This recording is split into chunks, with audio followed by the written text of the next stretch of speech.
बाजार में नहीं थम रही बिकवाली, 200 अंक गिरकर निफ्टी 22,850 के नीचे। बैंक निफ्टी में 500 अंकों का दबाव। मिड कैप स्मॉल कैप्स की हालत खराब, दोनों इंडेक्स 2.5% से ज्यादा टूटे। एडवांस डिक्लाइन रेशियो बेहद नेगेटिव।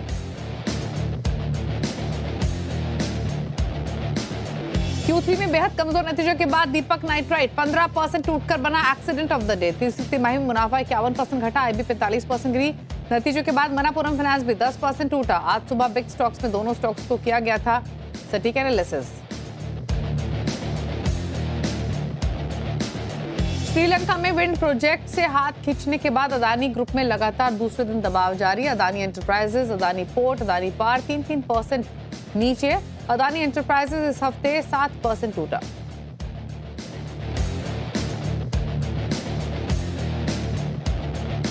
आ जाएंगे ग्लेनमार्क फार्मा और संवर्धना मदरसन समेत वायदा की 4 कंपनियों के नतीजे। ग्लेनमार्क को 348 करोड़ के घाटे के मुकाबले 371 का मुनाफा संभव। वही रेवेन्यू में भी 37% की तेजी आने की संभावना। व्हाइट हाउस में हुई पीएम मोदी और प्रेसिडेंट ट्रंप की मुलाकात। ट्रंप बोले बहुत किया मिस, दोनों देशों के बीच 2030 तक आपसी व्यापार दोगुना करने का लक्ष्य है। रक्षा सहयोग बढ़ाने पर भी बनी बात। भारत को तेल और एनर्जी सप्लाई बढ़ाने पर भी सहमति। उधर टेस्ला के सीईओ एलन मस्क से भी हुई मुलाकात।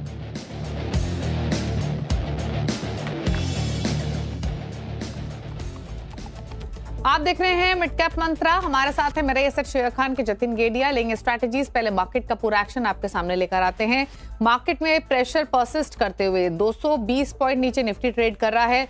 सेंसेक्स में भी 600 अंकों के आसपास की गिरावट देखने को मिल रही है। और इस समय निफ्टी बैंक देखेंगे तो यहाँ भी 1% के लॉसेस हैं। 500 साढ़े 500 अंक नीचे भी कर रहा है ट्रेड। इंट्राडे में अगर निफ्टी के लेवल्स की बात करें तो बाइट्स 800 के नीचे भी स्लिप होते हुए हमने देखा है। तो ब्रेथ भी मार्केट की नेगेटिव ही है। चौतरफा दबाव देखने को मिल रहा है। एक बार एनएससी स्टैट्स लाते हैं और उसके बाद सेक्टोरल स्पेसिफिक मूवमेंट्स भी आपके सामने रखेंगे। सिर्फ 200 सवा 200 स्टॉक्स ही हैं जो हर निशान में हैं। इनफैक्ट 256 स्टॉक्स जो तेजी के साथ ट्रेड कर रहे हैं, 2346 स्टॉक्स जो दबाव के साथ कर रहे हैं कारोबार। दिग्गज हो या मिड कैप स्मॉल कैप हो, सभी में बिकवाली हावी है। अब आपके सामने लाते हैं मिड कैप और स्मॉल कैप के इंडाइसेस। यहाँ सबसे ज्यादा पेन देखने को मिल रहा है। ऑलमोस्ट 2.3% के नुकसान के साथ तो मिड कैप इंडेक्स कारोबार कर रहा है और स्मॉल कैप में तो दबाव और भी ज्यादा है। इस समय 4% नीचे स्मॉल कैप इंडेक्स आ चुका है। ऑलमोस्ट 4% इसे कहेंगे।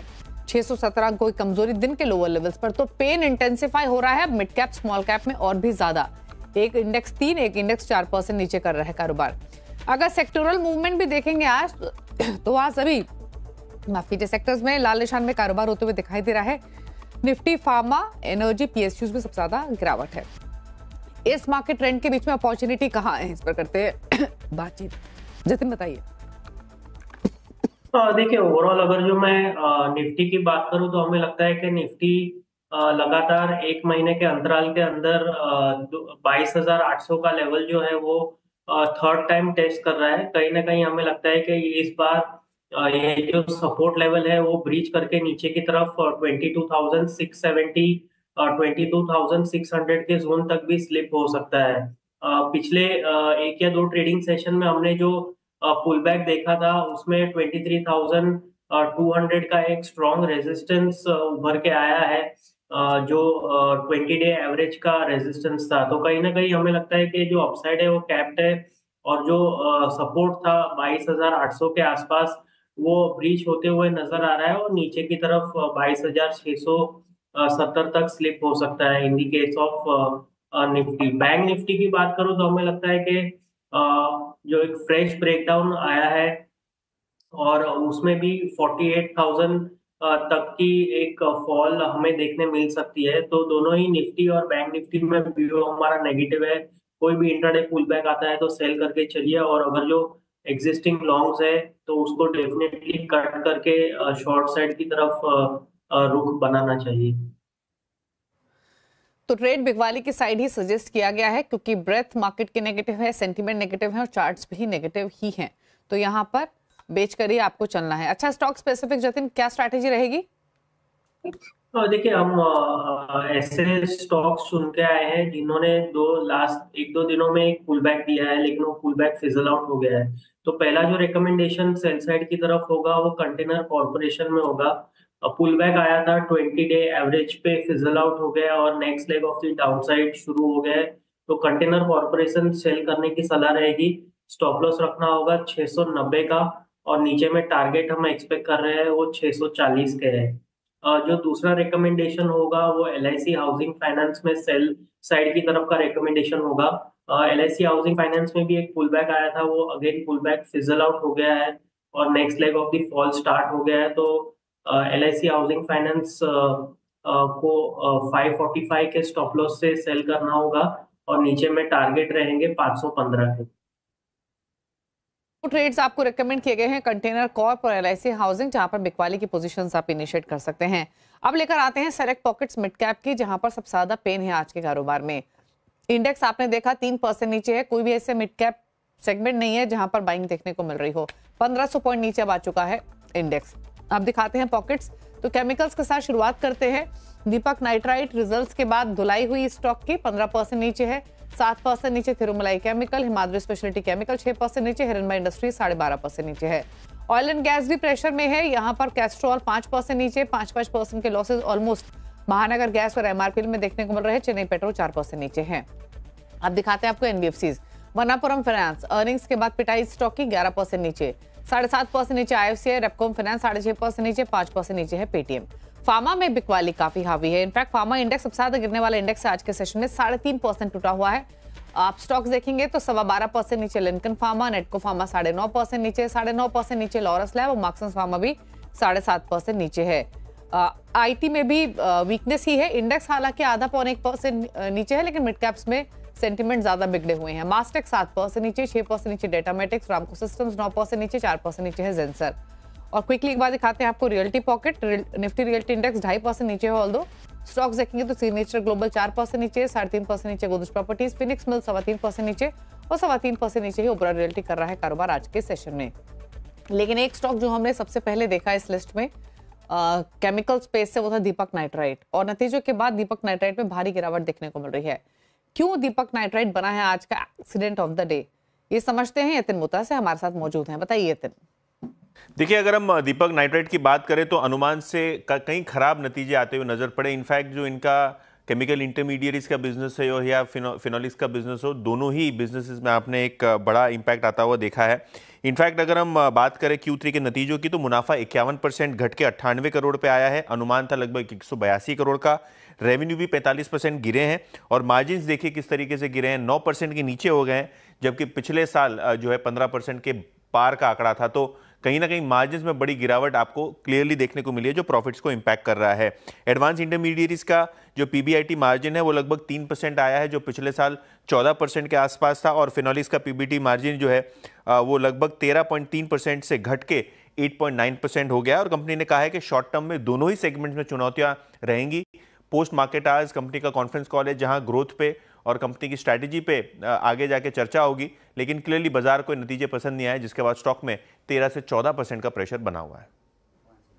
ओके, शुक्रिया आपका यतिन। एक बार स्टॉक पर राय भी ले लेते हैं जतिन। देखिए दीपक नाइट्राइट ऑलरेडी 14.5% नीचे है। नेक्स्ट लेवल सपोर्ट के कहीं दिखाई दे रहे हैं क्या, या फिर और वीक हो सकता है?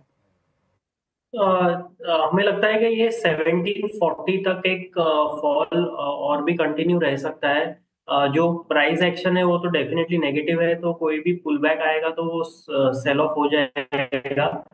तो अगर जो किसी की लॉन्ग पोजीशन है तो डेफिनेटली इसमें से करंट लेवल्स पर निकल जाइए, क्योंकि 1740 तक का नेक्स्ट सपोर्ट है और मेरे को लगता है कि हाई प्रोबेबिलिटी वहां तक स्लिप होगा ये स्टॉक।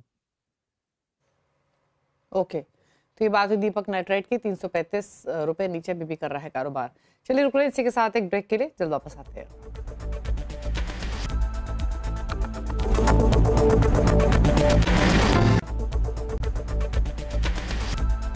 आप देख रहे हैं मिड कैप मंत्रा और अब बात करते हैं हमारे खास इनिशिएटिव ग्रो की और ग्रोथ कोड की। अब बात करते हैं जो ग्रोअर सीएनबीसी आवास की एक खास पहल है, जिसके माध्यम से हमने आपको निवेश की बारीकियों और प्रभावी ट्रेडिंग रणनीतियों से रूबरू कराया है। और अब हम इस सफर के अंत की तरफ बढ़ रहे हैं। आज हम ट्रेडर्स को बताएंगे इलिक्विड ऑप्शंस के जोखिम और उन्हें इफेक्टिवली मैनेज करने के तरीकों के बारे में।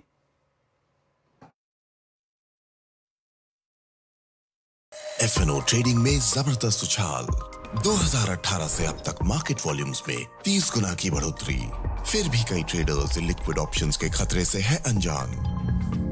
Majority of the retail traders are jumping onto those options where liquidity is less, because that's where they can see the movement of an option price is very high and heavy. Now there is a lot of problem with something like this. FNO segment में intraday price variation 200 से 2000% तक हो सकता है। एक liquid option में तो 39,000% तक की रिकॉर्ड मूवमेंट देखी गई। इतने ज्यादा उतार चढ़ाव के साथ ये इलिक्विड ऑप्शंस एक पल में ही आपके कैपिटल को खत्म कर सकते हैं। You need to be aware that the option can become illiquid if the underlying stock prices move too far too fast. So you have to be careful about that the options are not exercised, because then a huge amount is required, else you will be penalized. illiquid options market manipulators के लिए बेहद आकर्षक बन गए हैं, जिससे अनजान retail traders का नुकसान और भी बढ़ जाता है। I would say SEBI has been doing everything it takes to curb that manipulation, but it can still happen.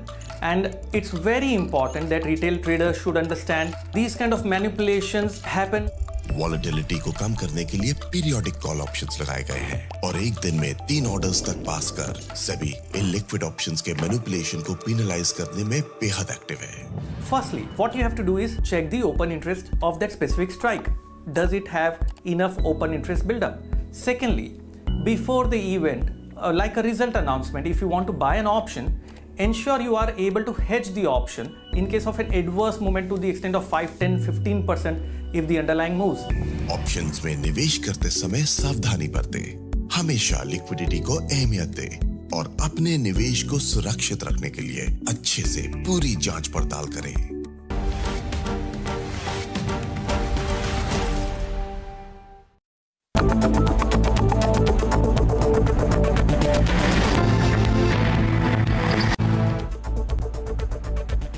आप देख रहे हैं मिड कैप मंत्रा और फटाफट से एक बार मार्केट का चेक आपके सामने लेकर आते हैं। प्रेशर परसिस्ट करते हुए मार्केट में निफ्टी 22,810 पर है। सेंसेक्स में भी 1% के लॉसेस। निफ्टी बैंक अब 1% नीचे कारोबार कर रहा है डेज लो पर। 3% नीचे mid cap index, small cap index 4% नीचे है। ब्रेथ मार्केट के नेगेटिव। फार्मा में सबसे ज्यादा गिरावट आज के सेशन में 3.5% नीचे इंडेक्स कर रहा है कारोबार निफ्टी फार्मा का, तो यहाँ पर प्रेशर है। एनर्जी 2.5% नीचे है आज के कारोबार में। निफ्टी मेटल इंडेक्स में 2% के आसपास के लॉसेज और रियल्टी भी 2% नीचे कर रहा है कारोबार। ब्रेथ मार्केट के नेगेटिव ही है। 257 स्टॉक से जो बढ़कर कारोबार कर रहे हैं और बाकी 2356 स्टॉक से जो गिरावट के साथ कर रहे हैं ट्रेड।